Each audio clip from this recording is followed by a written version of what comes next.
All three of our congressional districts will now have 2 at-large diversity members, and the co-chairs of the Affirmative Action Committee will also be members of the State Executive Committee. And just to be clear, they will be voting members of the Executive Committee. For Section A, subsection 2 on page 6, it reads, State Executive Committee and other state committee members shall be as equally divided as practicable. It's a nonsensical phrase. What does the phrase "and other state committee members" mean? The executive committee are the state committee members. There's no reference in here to any other committees, and the phrase "and other state committee members," neither of that eludes me. It's first of all, in terms of equal division, that sentence could be more artfully written. The intent was that equal division apply to all state bodies, the State Executive Committee, the Appeals Board, the Affirmative Action Committee, the Resolutions Committee, everything else. And as far as what Frank said about equal division, absolutely we can reword it, but that's just what we meant.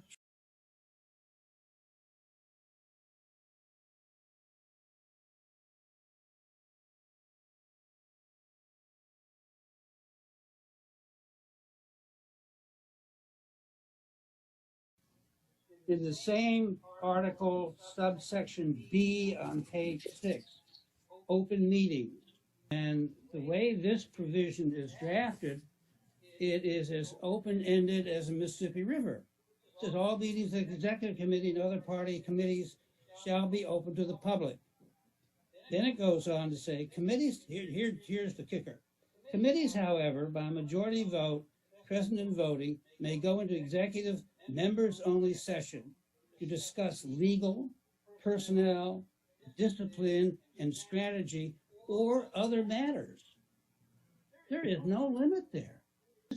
Section B includes no limits whatsoever, and when you look at Article, let me find it here, Article 9, Section 12 of the charter, of our party charter, it says all meetings, there's no qualification there, it says the word all meetings of the Democratic National Committee, comma, the Executive Committee, and all other party committees, commissions, and bodies shall be open to the public.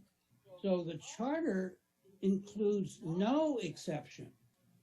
So if you're saying that this proposal by the chairwoman complies with the charter, it's a complete, there's no relationship between her proposal and the mandate of the charter. And I think, a way to move this forward would be to simply ask Chair Biafore if she would be okay in adding the word confidential to the reasons why you go into executive session. And if she agrees to do that, then I don't think the committee needs to take any action. I think the comments that she has made are part of the record, and I think we can anticipate that they would be implemented.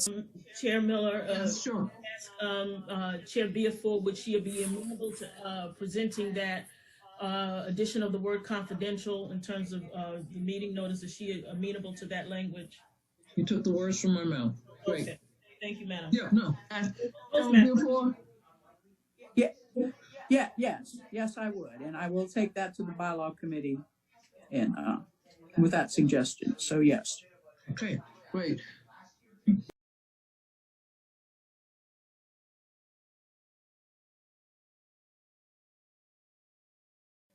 Especially with respect to affirmative action and diversifying its committee, has for nearly 50 years avoided having a affirmative action committee, has avoided having an affirmative action plan. And it was not until Vickers and her 60, 70 colleagues filed multiple challenges that the first blacks were added to the committee. You look at the, when you look at the state committee membership today, based on the Democratic electorate, there should be 24 youth. There are 10 youth, but of those 10, only 6 are voting members. So you can't, you know, I think that the facts alone indicate how resistant this state committee has been for nearly 50 years for inclusion, and therefore there needs to be, in my view, some additional changes, amendments made to the Article 8.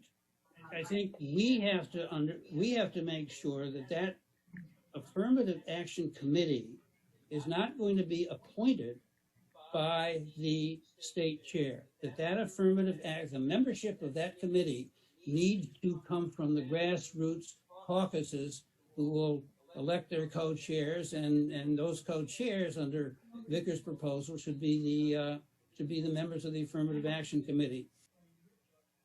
There's hardly anything more sacrosanct in the party than diversification and giving, I don't even like the word minority, but giving diversity constituencies the ability to participate in a real meaningful way. But on in Article 8 on Section A, under Section A in the third paragraph, I just want to clarify how the co-chairs are being elected. The paragraph was I guess confusing to me. I don't have a dog in the fight one way or the other on this, but I just wasn't sure. Says 2 co-chairs of different genders shall be elected by the members of the Affirmative Action Committee at its first meeting, follow the organizational meeting. Then there are to be no more than 1 co-chair from the same constituency organization. And then it says the co-chair shall be elected by the state executive committee at the organizational meeting to terms of 4 years. So are there 2 different sets of co-chairs that's referring to, or is it the same set of co-chairs?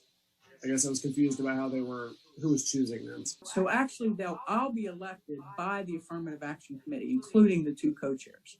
So maybe I need to make a note to clarify that, but it will come from the committee itself. Okay, so is that last sentence in there superfluous? Yes. It is, okay. All right, so there's no co-chairs elected by the state executive committee. There's not. Okay, so that maybe should be deleted, but that's... Probably, yes. Okay, all right.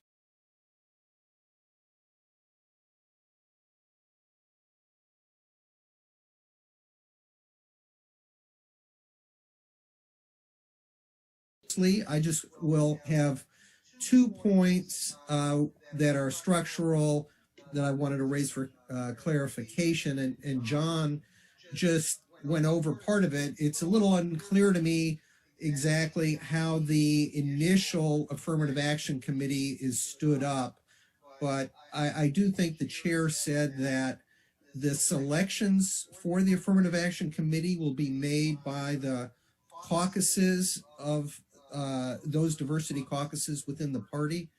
And if she could confirm that I think is really important, that the caucuses have their own voice in helping establish the Affirmative Action Committee. The second point that I wanted to make had to do with the new at-large positions. And my understanding is there will be 8 new positions, which are the 6 at-large plus the 2 co-chairs of the Affirmative Action Committee. Those 8 will be members of the state executive committee. And I just wanted to confirm, it wasn't clear to me that they're voting members, that they're on par with the vast majority of the state executive committee, because I know there are some non-voting positions. I don't know why they're non-voting, and I'm not asking for any of the details, but just that these new positions that are being put in for diversity purposes will be voting positions going forward. So those are my 2 clarifications. Go ahead. Thank you, Jeff. And, yes, thank you. Thank you. And yes, you're absolutely right that the co-chairs will be picked from the caucus, in addition to the 2 that represents the congressional districts, making up the 8 at large. And yes, they are all voting positions. But yes, to clarify, they will be voting members. And then the first question was that the initial affirmative action committee, that those members are, that there is input from the caucuses themselves, the diversity caucuses, as to the selection of who is on the affirmative action committee itself. That's correct. There will be. Yes. Thank you. Yes, sir. Right.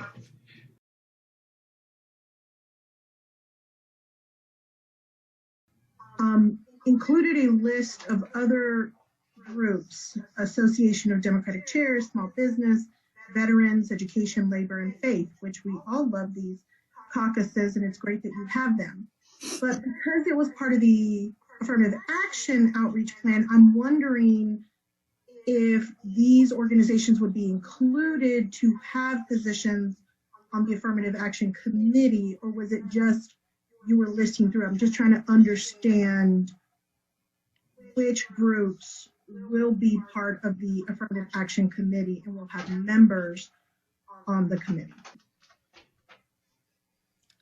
I'm trying to find the ones that are actually listed will be, and those were the African American, Native Americans, Asian Pacific, Latino. Now women are in there. The women's group is in there, and the youth is in there. The Young Democrats, LGBT, seniors, and disabled individuals. So, okay, it was a clarification.